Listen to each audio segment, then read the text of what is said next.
ఢిల్లీ మహానగరంలోని జంతు ప్రదర్శనశాలలో తెల్ల పులి ఒకటి ఒక అబ్బాయిని దాడి చేసి చంపింది. ఈ వార్త పాతదే కావచ్చు, కానీ ఆయా పరిస్థితులు లేక ప్రమాదాలు ఎదురైనప్పుడు ఎలా ఎదుర్కోవాలి, మనల్ని మనం ఎలా కాపాడుకోవాలి, ఎలా తప్పించుకోవాలో నేర్చుకుని ఉండం.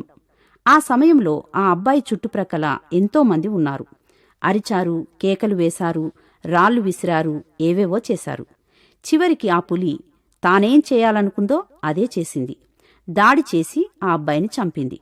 మరో విధంగా చేసి ఉంటే ఒకవేళ ఆ పరిస్థితిని ఎదుర్కోగలిగేవారు.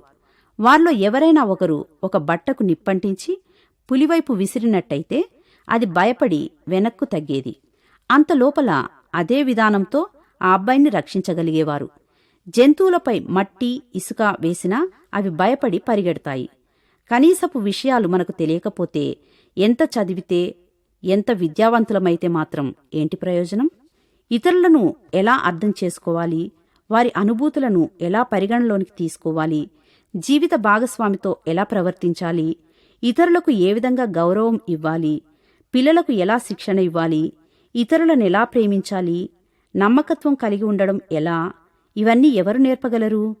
వీటన్నిటినీ మనకు బైబిల్ నేర్పిస్తుంది. ప్రతి పరిస్థితిలో ఏం చేయాలో, ఎలా ఎదుర్కోవాలో దేవుని వాక్యం నేర్పిస్తుంది.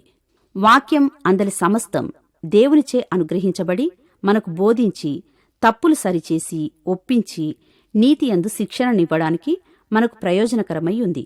ఇట్టి గొప్ప వాక్యాన్ని విధేయతతో స్వీకరిద్దామా?